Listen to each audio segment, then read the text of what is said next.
कि समाज को नहीं बांटा अगर, और ये जो ब्राह्मण है ये जब तक एकजुट होकर मिलता रहेगा समाज को जोड़े रहेगा। इसे अपमानित नहीं करना है, इसे दंडित नहीं करना है। इसलिए मैं आप सबसे कहना चाहता हूँ कि सबसे बड़ी जिम्मेदारी किसी पर होती है तो आपके समाज पर होती है। डॉक्टर से हम मिले नहीं आते और ब्राह्मण ने नेतृत्व तो दिया है समय। मैंने पहले कहा कि ब्राह्मण जाति नहीं है, ब्राह्मण एक श्रेष्ठ जीवन जीने के प्रवाह का नाम ब्राह्मण है। एक सांस्कृतिक विरासत में अपने को कष्ट में रखते हुए भी समाज के उन्नति का भाव रखने वाले का नाम ब्राह्मण है।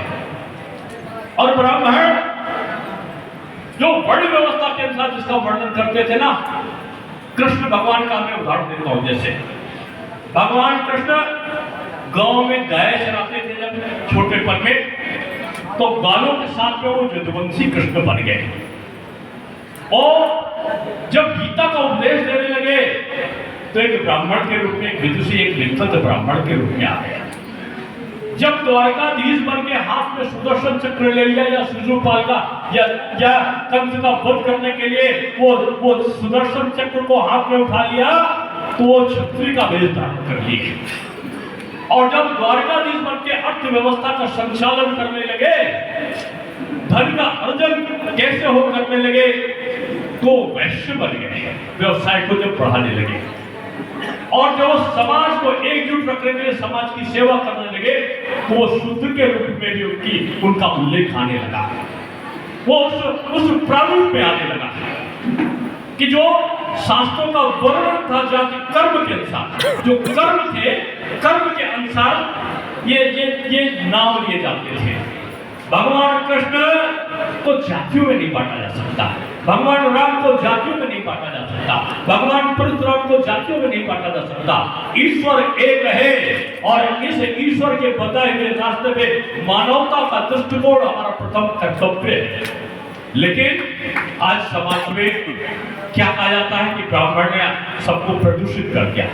अरे भाई, ब्राह्मण ने कहां से प्रदूषित कर दिया?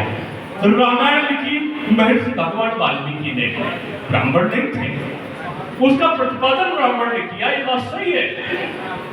जो वेद पुराण है वो लिखा वेदवत व्यास जी ने, वो मछुआरे थे, ब्राह्मण नहीं थे।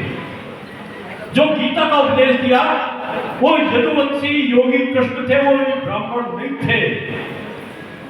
हर चीज का प्रतिपादन करने का काम ब्राह्मण ने किया है, क्योंकि ब्राह्मण समाज को जोड़ना चाहता है। लेकिन ये अंग्रेजों के समय से मैं कहूंगा कि जाति अगर आई तो 200 साल के अंदर आई, कभी ग्रंथों में जाति नहीं आई थी। वर्ण व्यवस्था के अनुसार इनका वर्णन होता था। क्यों? अंग्रेजों ने षड्यंत्र किया, क्यों ना जाति दे दी, ये ब्राह्मण होगा, ये ठाकुर होगा, ये पाल है, ये गणेरिया है, ये रावत है, ये साहू है, ये वैश्य है, ये कायस्थ है, ये फलाना है। और उनमें भी अंग्रेजों ने अपने हिसाब से लिख दिया, ये बड़ा है, ये छोटा है, ये छोटे में भी छोटा है, ये बड़े में भी बड़ा है। ये ब्राह्मण है, ब्राह्मण में भी ये कानपुर है, ये थोड़ा बड़ा है, ये गौड़ है, इससे भी थोड़ा सा बड़ा है, ये वाजपेयी, ये सरयू पानी है, ये भूमियार है, ये भट्ट है, ये पता नहीं कौन कौन है। सबको अलग अलग बांट के जाति में बांटा, जाति के बाद में वर्ग में बांटा, और वर्ग में बांटने के बाद समाज का विच्छेदन कैसे हो जाए इसके लिए आपस में लड़ाते रहे।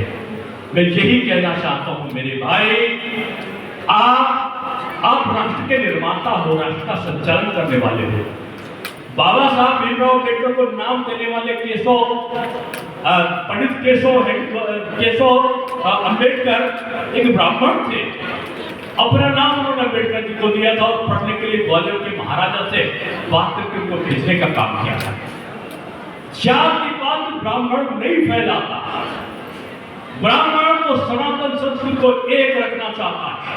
मुझसे एक पत्रकार मित्र कह रहे थे कि आपने क्या दिया? मैंने कहा जो दिया वो मोदी जी और योगी जी ने दिया। क्या दिया? मैंने कहा सम्मान दिया। कौन सा दिया? आपका ब्राह्मण क्या चाहता है? ब्राह्मण को आप कुछ न करो, अभी कुछ नहीं किया।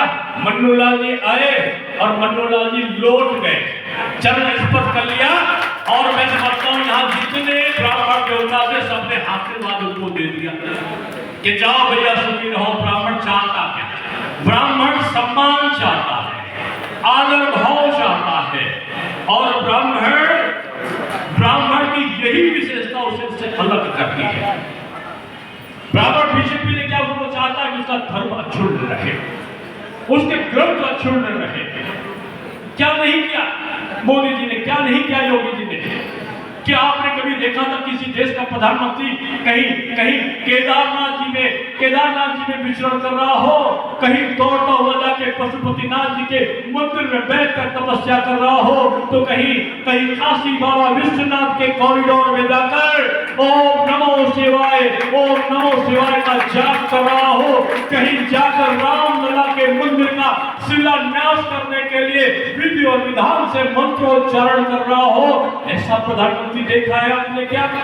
योगी बाबा मठ से विचरते हैं तो पूजा करके जाते हैं, तो कभी अयोध्या जाते हैं, तो कभी मथुरा जाते हैं, तो कभी काशी जाते हैं, तो कभी चित्रकूट जाते हैं, तो कभी नैमिषारण्य जाते हैं। क्या पहले भी किसी ने किया था ऐसा?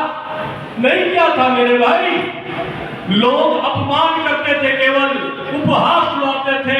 एक जने बोलते थे कि राम जी तो हुए नहीं है, ये राम सेतुबंध रामेश्वरम कहाँ है? मोदी जी और योगी जी ने बता दिया कहाँ है। और आज लोग कहते थे रामलला हम आएंगे, मंदिर वहीं बनाएंगे, तारीख नहीं बताएंगे। इन्होंने तारीख बता दी है 24 आपकी जनवरी में 2024 तक तैयार रहो। रामलला भी आ गए और मंदिर वही सारे लोगों ने मिलकर बना गए। आज दुनिया का सबसे बड़ा मंदिर बन रहा है। आप मथुरा चले जाओ तो कॉरिडोर बन रहा है, काशी चले जाओ तो गंगा की उछलती हुई लहरें, काशी के तटों पर शाम को होने वाला वह गंगा आरती, बम बम भोले बोलते हुए हजारों हजार की संख्या, जहां एक गली में टकराते हुए नहीं कोई घुस पाता था, अब तो चारों तरफ लाखों लोग रोज आते हुए कॉरिडोर के अंदर आने वाले लोग। ब्राह्मण देवता कर्मकांड का अनुच्छेद चाहता है, देवी देवताओं का सम्मान चाहता है, धर्म ग्रंथों का प्रतिपादन चाहता है, भारत की संस्कृति को अक्षुण्ण रखना चाहता है। आप स्मरण करो, क्या कोई दूसरी बिरादरी आएगी? दूसरी बिरादरी को नहीं कहूंगा मैं, क्या दूसरी पार्टी आएगी? ऐसा कभी आपने देखा होगा? 1 जनवरी आई नहीं कि भैया स्विट्जरलैंड हैप्पी बर्थडे मनाने के लिए पहुंच गए, न्यू ईयर। मोदी जी कहां जाते हैं? वो कश्मीर की वादियों बीच में पहरा देने वाले सैनिकों के बीच में जाते हैं। पशुपतिनाथ जाते हैं या केदारनाथ जी जाते हैं? केदारनाथ जी जाओ तो अच्छा हो गया, बद्रीनाथ जी जाओ तो अच्छा सा बन गया। कहीं आप किसी तीर्थ स्थान पर जाओ, आज बदला हुआ प्रदेश दिखाई पड़ रहा है। इसलिए ब्राह्मण देवताओं, आपको सम्मान, जो आपकी संपत्ति है, इस संपत्ति को कोई लूटने ना पाए, आपके संस्कार को कोई लूटने ना पाए। इसलिए आज की आवश्यकता है कि जो राष्ट्रभक्ति का जो पालन करने वाले लोग हैं, जो देवी देवताओं का सम्मान करने वाले लोग हैं, जो संस्कृत को अपना ग्रंथ मानने वाले लोग हैं। मैं शिक्षा मंत्री था, संस्कृत का शिक्षा मंत्री था उत्तर प्रदेश सरकार का, डिप्टी सीएम के रूप में। आप बताओ, जितने संस्कृत विद्यालय थे उनमें अधिकांश में लगभग 1000 संस्कृत अध्यापकों की नियुक्ति हुई, एक नौकरी नहीं उठी। संस्कृत विद्यालयों का जीर्णोद्धार का काम प्रारंभ हो गया है, पैसा लॉट हो गया है। आज संस्कृत विद्यालय का अध्यापक को माध्यमिक शिक्षा के अध्यापक की भांति जो मुख्यमंत्री सम्मान है 1 लाख रुपए का उसको भी मिलता है, उसकी सेवा में विस्तार भी होता है। आज संस्कृत निदेशालय बन रहा है। आज कई विश्वविद्यालयों में, सब में तो नहीं कहूंगा, कई विश्वविद्यालयों में संस्कृत के विभाग फिर से खोले गए। लखनऊ यूनिवर्सिटी में तो पूरा डिपार्टमेंट अलग से अभिनव संस्थान खोल दिया गया है। कई जगह पर आज संस्कृत भाषा को प्रोत्साहन देने के लिए बच्चों के को भी 1 लाख रुपए का पुरस्कार जो मेरिट में आवे, उनके नाम से, मेधावी छात्रों के नाम से सड़क को बनाने का काम इस बीजेपी सरकार ने किया। पहले क्या होता था? हम मदरसे को खराब नहीं कहते, लेकिन पहले की सरकार एक तरफ काम करती थी, दूसरी तरफ काम नहीं करती थी। अब योगी जी ने मदरसे को भी एनसीईआरटी का पुस्तक हो, एक हाथ में कुरान हो, एक हाथ में कंप्यूटर हो, की भाषा में काम करना शुरू किया है। हिंदुस्तान में रहोगे तो हिंदुस्तान की बोली बोलना होगा। हिंदुस्तान में रहने के बाद आप हिंदुस्तान का अलगाव नहीं कर सकते। हम सबका साथ चाहते हैं, लेकिन भाजपा को डाइट कहो या हिंदुस्तान को बांटने की कोशिश करो, सर तल से जुदा की बात करो, टुकड़े टुकड़े खेल को लाओ, वो काम बीजेपी नहीं कर सकती। इसलिए लोग कहते कि संप्रदाय है। ये सम्मेलन जिन्होंने भी किया, मैं रावत जी को, कमल किशोर जी को, कौशल किशोर जी को, अनामिका जी को, नेहा जी को, हमारे जो जितने पत्रकार मित्र यहाँ पे हैं, तमाम लोगों का मैं नाम नहीं ले पाया, मैं उनको इसमें साधुवाद देता हूँ। सप्पू जी को, नाना जी को, अनामिका भदौरिया जी को, अजय रावत जी को,